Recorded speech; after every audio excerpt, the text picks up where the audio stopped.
Hello, you are listening to the Gamer Librarian Podcast, the best podcast you can find on this side of the multiverse.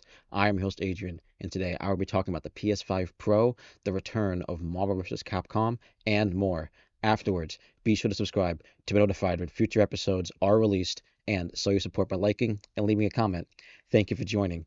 This is our 50th episode, so let me give myself a round of applause for reaching this many episodes. I had genuinely believed I would have given up on the podcast long before reaching this milestone, but after 50 episodes, I can say that this is one of my funnest activities that I've had the pleasure of doing. Every week, I look forward to recording these episodes, getting to discuss all the new game announcements and what games I'm playing, as well as the various books that I try to read. Every Friday is a day that I look forward to just for this. If you haven't seen it already, I put up the second trailer for the podcast, a quick thing I put together. It's definitely not as good a polish as I'd like it to be, but it is what it is, and there's always trailer 3, right? Now, we were gonna do a quick Q&A for the episode, but none of you gave me any questions to answer, so instead, this episode would be just like every Friday with just a normal episode. Now, I just finished watching the Ordinary Sausage Chicken Jelly Belly video that was just released. I love Jelly Belly beans so much, but I don't think that's something I'd ever try to eat ever. I love his vids though. I'm a big fan of him since he started doing his sausage videos. He'd be a cool guest for the podcast someday, I think. Maybe we can get him to do a book sausage or something. Now, I'm no stranger to strange foods and all that. Mac and cheese with M&Ms is S tier. I will try a bunch of foods of his if they probably wouldn't kill me eventually. So other than this being the 50th episode, there's a lot of cool news happening for me around this month, September. I got a friend's wedding. It's going to an alpaca farm. That's awesome.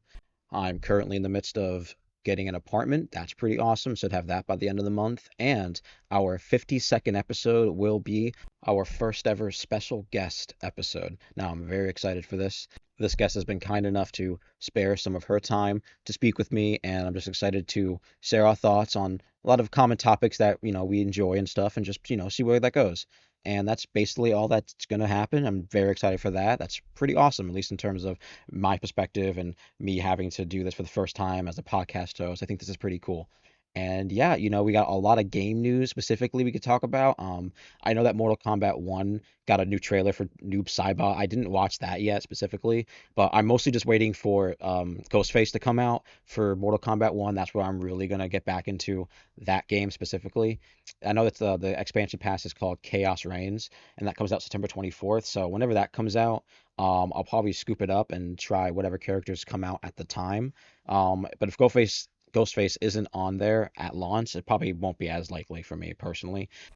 Sony did just announce their PlayStation 5 Pro at a whopping price of $700. Now, a $200 increase is pretty substantial in my opinion. That's a high price ask for, features that may be enhanced, but you're also losing things like the disk drive. It doesn't come with a stand. Mine came with a stand. I don't use it, but it came with it. I mean, that's just basically it. I'm not really gonna get into technicals about it because I don't really know anything about that. But a $700 price tag for a console is a lot when you consider a lot of Sony's, their catalog is just PS4 games, and yeah, they're increasing the backwards compatibility to an extent that we've seen on, like the PS2 games and PS1, I believe.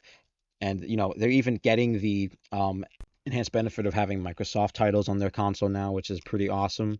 But, for $700 at this kind of market, I don't really know if that's really, because for me, I've gotten a lot of value out of my $500 PS5. But that's because I play a lot of games on it, like a lot of games. I'm not really someone who only has 2 or 3 games per like console or anything like that. Like I have dozens of games on all these consoles, and for specifically the PS5, I even have my PS4 catalog, which is pretty extensive. And then that's just been increased over the last few years over buying just games that I've gotten on sale that have been, put on Steam first, or maybe I've seen them on other consoles first, and then just gotten them here on this console because it's my main console. But I don't think a lot of people buy as many games as I do. I'm pretty varied. I play almost every game. I play puzzles, I play RPGs, action shooters, third-person shooters, third-person action games. I play, and that's another thing I really want to bring up about the PS5 Pro. And they don't really show off the enhancements on any, top of the line new games, specifically even Sony titles. They sold like Ghost of Tsushima, which is a PS4 title. I don't think they specifically sold any Demon Souls, but Demon Souls is pretty old. The newer Demon Souls, it was a launch title of the PS5. PS5 is about 3 years old now. I didn't see any newer titles. Like there wasn't Warhammer or maybe the new Star Wars game Outlaws showing off on it. I don't remember, but yeah, it didn't really seem like they had a whole lot to feature with all those new like features on the console. I was just a bit so the PS5 Pro is out there for people to get if they want it for its enhanced visuals and graphic fidelity and all that stuff. But I think the regular PS5 is just fine. It runs everything pretty well and everything looks great on the monitors that I've been using it on. It's been pretty great. Uh, yeah, and so in other news, the Team Fortress 2 community banded together to sign a book. The link will be supplied for you guys so that way you can look at it yourselves. But I don't even remember the names of the people behind it. But I think it's just funny that there's so much passion for these games, and these are the games that are live service games. Like I would say Team Fortress 2 is a live service game to an extent. It's an online featured game. They have things that I think like the cards give you hats or something. I haven't dived into Team Fortress 2 a whole lot, but I know that there's a big community out there that love that game, and they signed a book because there's a big bot problem in that game for Team Fortress 2. And this isn't a problem that's specifically only for Team Fortress. I know a lot of multiplayer games have bot issues, and they have issues where the community tries to interact with the developers where they want to improve the game because they want to make it have a better and longer lasting shelf life for them to play for years and years. But if it's just gonna be bots and if it's just gonna be, crappy interactions between developers or maybe publishers and just how it's handled over time, we get things like this. We get a community that's gonna go and publish a physical book. I would love a copy to it. Now I believe they delivered it to the team specifically of Team Fortress 2, Valve. So that's awesome. So kudos to all you guys for getting that done. I hope it amounts to something. I hope we do see changes in the Team Fortress 2 multiplayer space, especially with these bots. It seems awful. I would love to go back and play Team Fortress 2 at some point. There's just a lot of new games coming out. It's just crazy. For new games coming out, Starfield Shattered Space comes out September 30th. Now, this isn't really going to be a big purchase for me. I don't really know if I'm going to buy the DLC outright, but I would like to go back and play Starfield at one point, specifically on PC, try it with mods, see what the mod community has really done with this game after a year, because this game came out September 6th of last year, and I only played it base. I played it on the Xbox, on Game Pass, which was awesome. So, I enjoyed Starfield when I first played it. It wasn't as, you know, um, content rich as games like Fallout 3 or New Vegas. It really didn't feel like that, but it also did feel like a really good experience if you took it as how they marketed it. And they marketed specifically as like a spacefaring adventure where, yeah, the premise is based on reality with some of the planets being barren and empty. And to a degree, that's part of the experience in Starfield. Some of the planets are barren and empty, and there be about maybe two to five things max to do on a planet, and they're usually all the same. It's like the same kind of dungeons, same kind of scanning things, and not really like random towns or random communities. You have like bandit like encampments and things that have been raided and taken over by creatures and weird things, but overall the game doesn't specifically feel like the same kind of adventure that they've delivered in their other games. um I don't think that's necessarily like the same kind of. I think that's a little unfair when you think about scope, because there's still a lot of fun things to do on some of the smaller settlements and areas within Starfield. So I definitely think fully comparing it to games like Fallout and Elder Scrolls, it's a bit unfair when you think about just the scope. Not all the planets are about the same size as Fallout and Elder Scrolls games, but when you think about, they're just continents. Like you go into very small kind of parts of New Vegas and like Nevada for Fallout, and the Elder Scrolls is also a fully original world, which is fair. Starfield is also very original.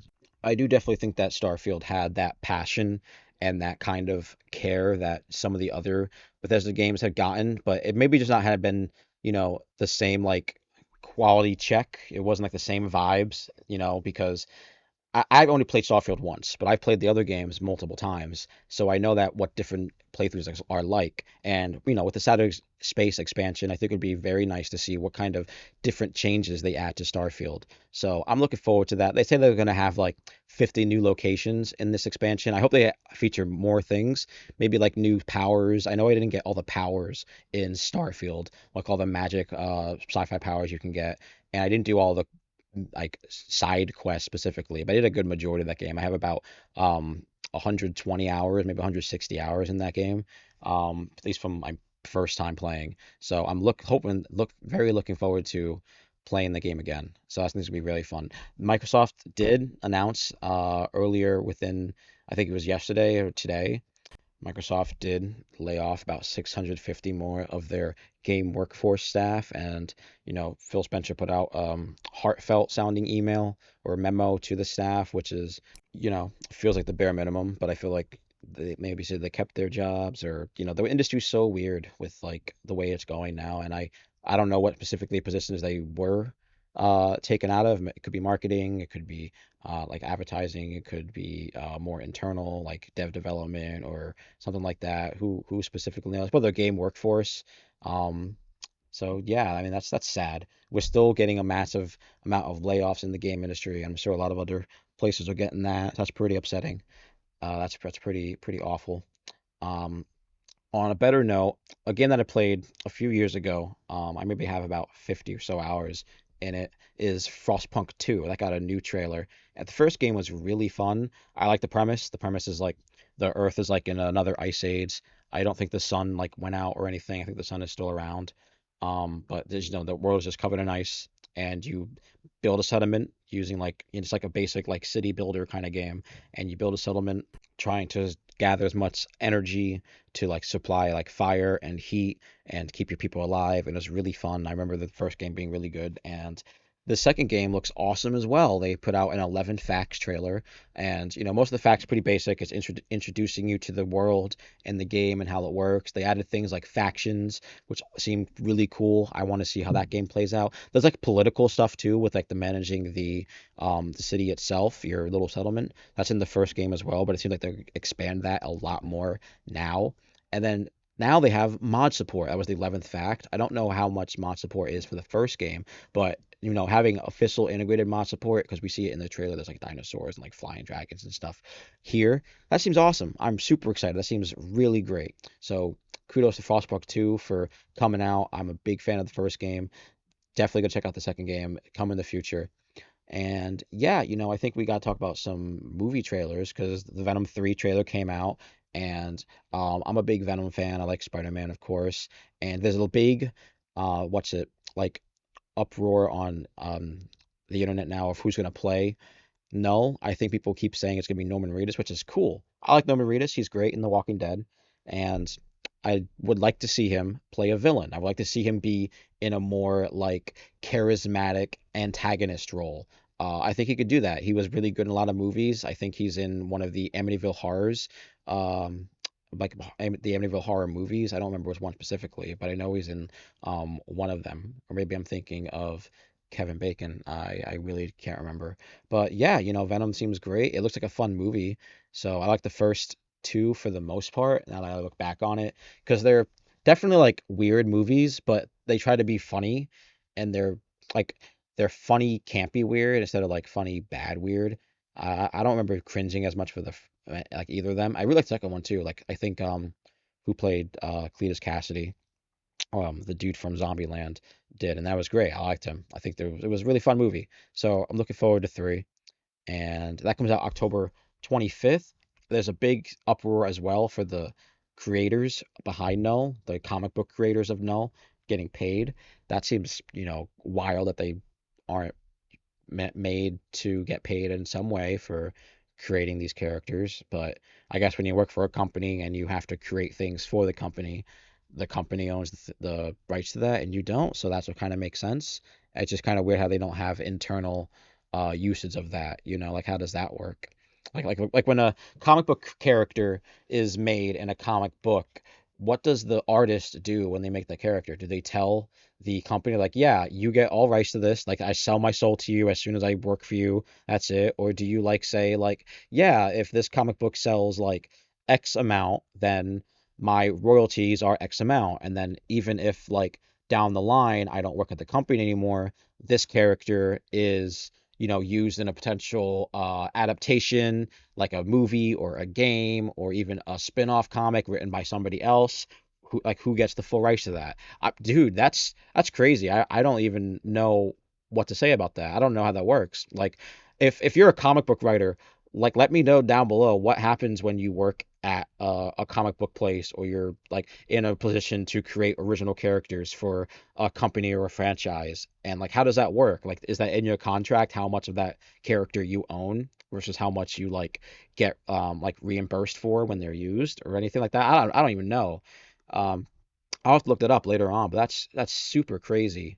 Um, that's something I'm thinking about a lot is that because now you think about like all the characters that are coming out now in the new comic books and things like that. How are they being implemented in these characters? Like I think Gore the God Killer, whatever his name is from Thor. I think is a newer character, right? Definitely like beyond 2011 in terms of like I think being established in Thor. I'm just a rough guess. I don't remember seeing him super early on when I was into Marvel Comics, but he definitely seems like a more modern kind of villain. Um, Maybe 2008, but yeah, that's crazy. I wonder how that works. I may mention this last time, but the Quiet Place 3 movie that I saw is great. I love it. I really don't know if I mentioned it last episode or not, but I love Quiet Place 3. I think it was really great. It has a lot of really cool tension and like characters. I think the characters in this were far more enjoyable and like it made the movie like they were so odd with how they were together. I really don't want to spoil it because it's just like it's not a family, it's not like two friends trying to find each other or anything like that. It's literally just a girl wants pizza. There you go. I'm just gonna say that. A girl wants pizza, and they put out a trailer for Salem's Lot movie on HBO Max or Max, whatever they call it. That comes out October 3rd, my grandmother's birthday. That's pretty awesome. And I like Salem's Lot when I read it, like fuck, 4 or 5 years ago. And I enjoyed it for the most part. I'm not a big vampire fan, but Salem's Lot is about vampires, Stephen King's like version of vampires. And I don't really care if it's faithful to the book or not. I'd rather the movie be fun and interesting and maybe even do its own cool spin rather than just adapt one to one and we care about what happens. Like, who cares? I'd rather just have a good movie to watch.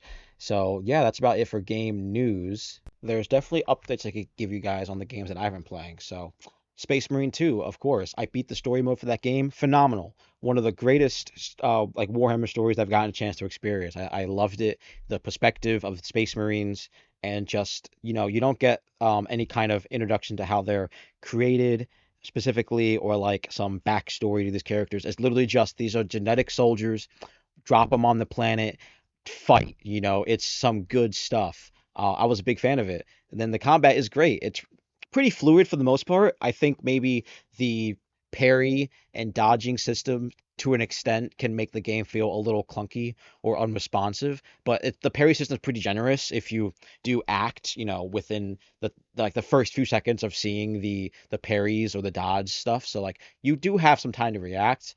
I haven't got a chance to try out the player versus player multiplayer, but I did do some online stuff and it worked out really well on the PS5 for co-op stuff. I didn't play with a friend specifically, but I did it with randoms online. I did it with like another guy and then a few like full groups, me and 3 people. I'm sorry, 2 people, so like 3 people total. And yeah, that was great. I had a good time. So they're putting out a patch for this game. It's gonna offer, private lobbies and stuff like that. I'm pretty excited. This gives the game be a game that I'm gonna be looking forward to playing every now and again, just try out again with new updates and things like that. But yeah, Space Marine 2 was really fun, and there's also going to be the Rogue Trader DLC coming out. I think soon, if it's not now already. I'll double check when the podcast is over. But yeah, I'm super excited. I've been a big Warhammer fan for the last few years, and I'm enjoying all the new like Warhammer stuff that's been out so far this year, specifically the games. I'm more of a video gamer. I like the books to an extent, but I'm not really going to get into the tabletop stuff now. I did play a little bit more of Black Myth Wukong. I'm on chapter 3 and I defeated the Yaoguai Queen Kang Jing Loon Long. It was like the winter ice dragon. That was pretty fun. I like that. That was my first try. It was great. So that was really fun. And then area after that, like the weird spinning bell or whatever it is, like right after you get teleported to it after killing her. And there's like these like bell like what are those like bell mushroom looking creatures with like they light up and your like screen turns red and the enemies turn kind of red and then like you have like half health. Whatever that is, that's really particularly annoying. But I'm exploring that area right now. That's what I'm doing. So that's been what I'm playing right now. I specifically wanted to play Space Marine 2 during a trip for one of the weekends. That's why I beat it first. And it worked out because the game worked online at the time and I just had a good time playing it. So other than that, I did get a chance to try out Marvel vs. Capcom Arcade Collection. Now, I chose to get the Switch version of this game because I would like to play this game on the go when I'm able to go to my girlfriend's house, or I mean, we're getting an apartment now, so like it doesn't really matter, but like just on the go in general, and then like to friends' houses and just bring it around because that's what I did with Dragon Ball Fighters. I got Dragon Ball Fighters on the Switch as soon as they announced it. I was like, yes, and I put like another 200 hours in that game. It's awesome. I'm a big Dragon Ball Fighters fan, and Marvel vs. Capcom is just like that. It's a 3v fighting game. You know, they're not the same in this collection, but Marvel vs. Capcom 3 is a 3v fighting game, and I'm much more versed in that game in terms of my Marvel vs. Capcom history than any of the Marvel vs. Capcom games. I mean, I think for the podcast, I just tried out Infinite for the first time. I think it was this year or last year, and yeah, that was really fun.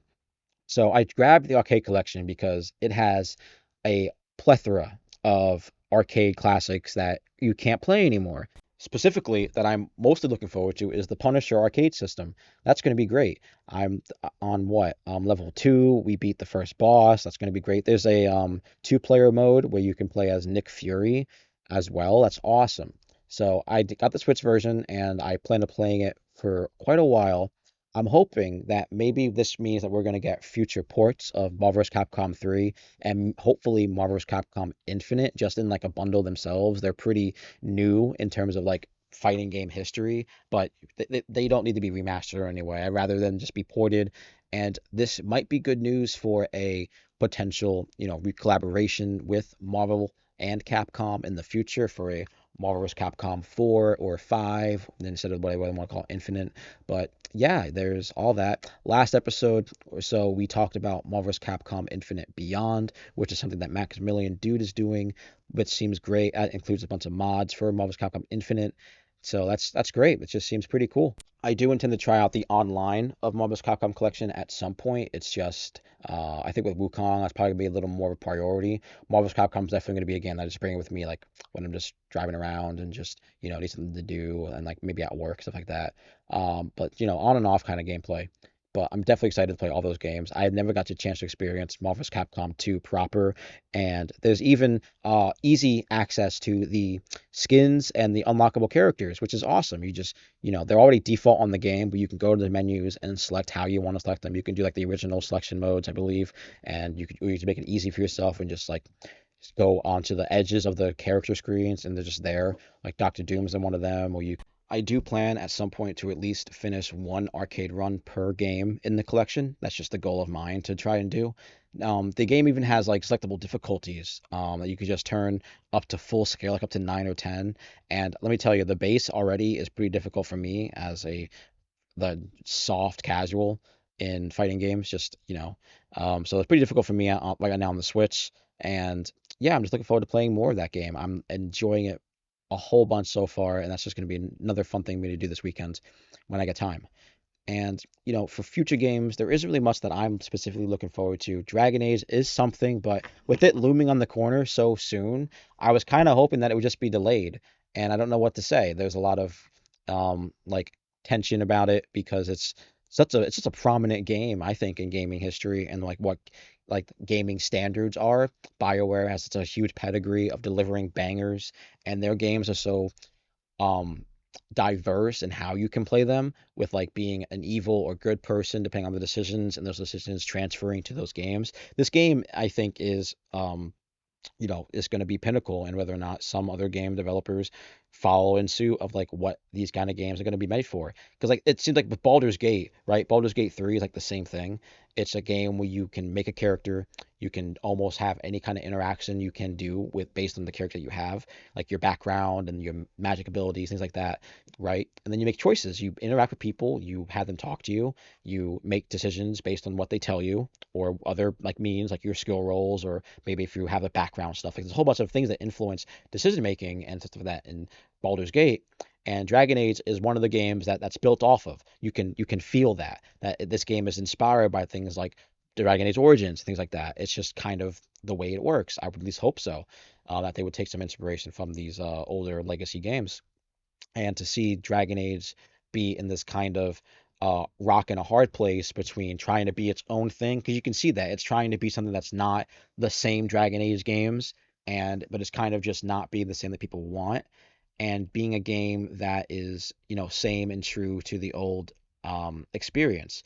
I think the greatest example is just the story and how they're promoting like the DLC character, not the DLC characters, but like the characters that are within the companions that are within Veilguard itself. They have like a little podcast series where you get to introduce the characters, and to me, that's like really good because it's just more of this like same content. You just get more Dragon Age stuff, but like there's also so much other side content that they have, like the books that we tried to read, and the comics that all that's coming out. I think one of the comic characters is a companion in Veilguard, but we'll see how that goes. But yeah, I'm just excited for that game. It just seems like it's gonna not be the same kind of experience that BioWare has delivered. It feels like it's going to be the Starfield of BioWare games. Now let me just say, Anthem was nothing that people wanted. Anthem was a spin-off game that just it had potential in my opinion, but to be honest, them picking like a new galaxy and then just having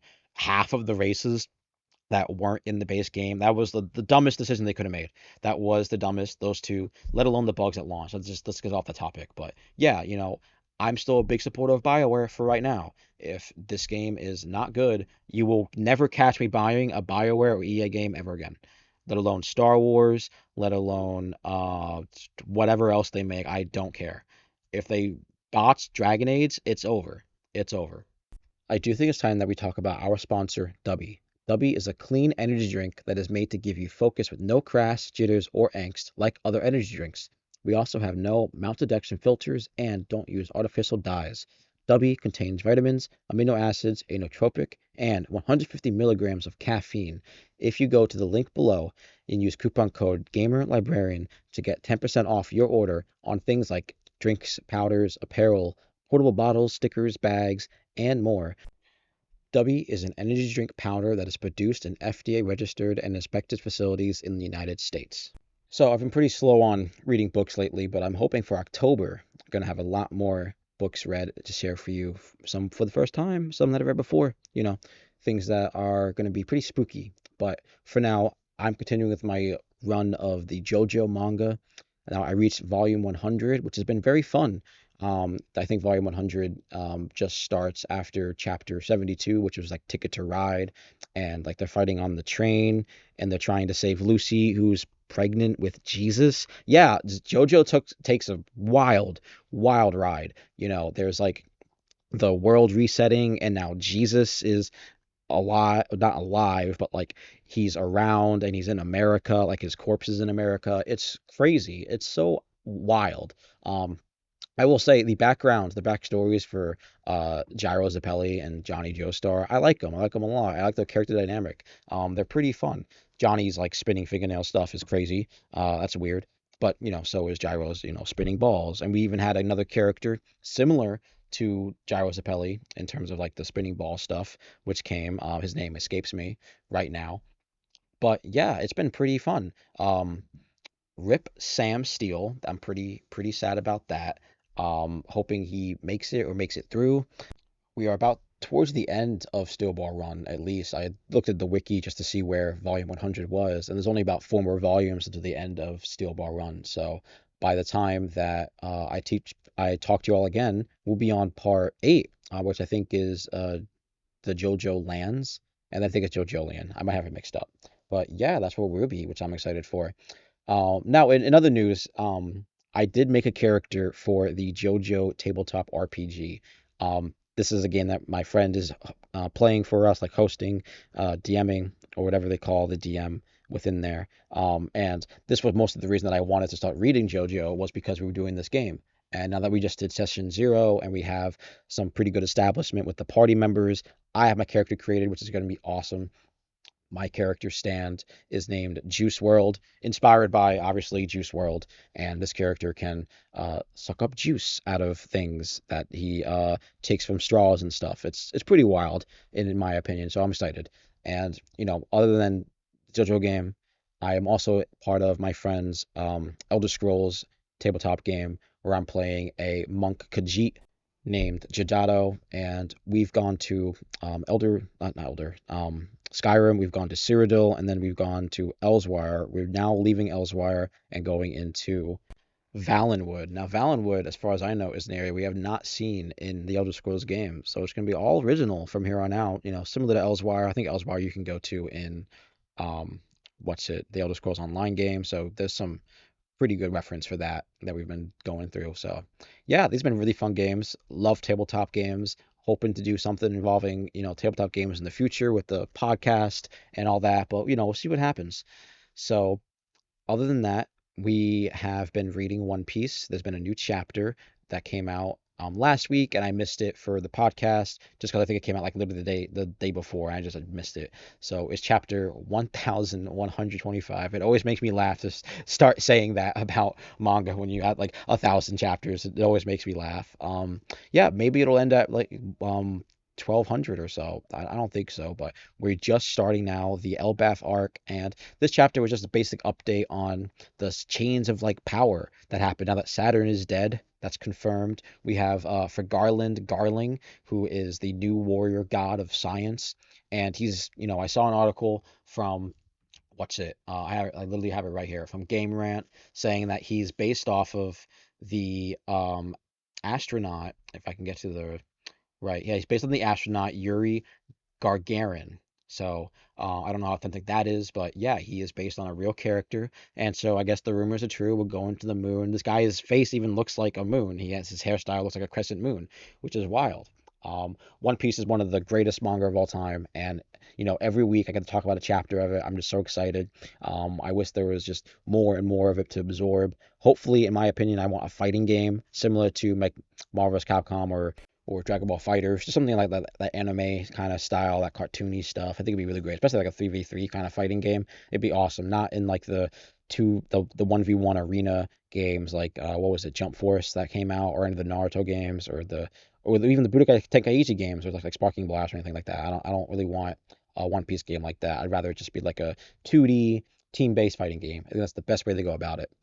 And yeah, since we're still on the topic of anime, because manga and anime is the same thing, me and my girlfriend have been watching Jujutsu Kaisen, and we have gotten to the point where the Shibuya arc has started, and Gojo is imprisoned, and they're trying to rescue him. That's about all I remember. We're on episode like 36 out of what do I have here? 47 episodes. I may have fallen asleep around episode 35 or 36, so it's a little iffy on one last episode we watched. So when she comes back, we're gonna probably finish the anime by now and be ready for season 3 whenever that starts. So I'm definitely liking it a lot more than when I originally started it. When I first started the show, Noburo just really turned me off. I didn't like her introduction. I didn't like her like personality at the time. It just seemed so odd.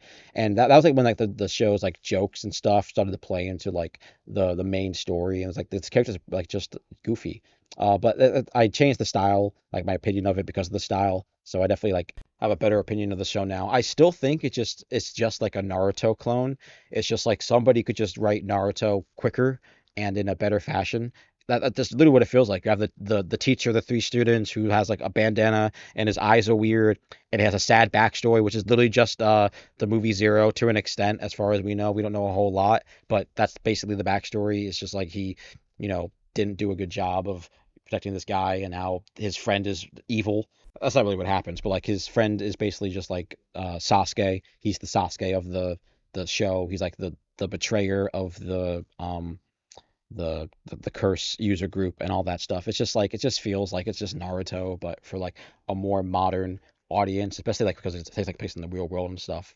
But Gojo as a character, he's definitely seems powerful. Definitely like someone like Kakashi, who's he's basically just like a ripoff of for the most part. I want to see an Elder fight. I want to see what kind of weird moves an Elder uses because Gojo's pretty strong and he's not he's like as high ranking as we've seen besides an Elder as far as I can remember.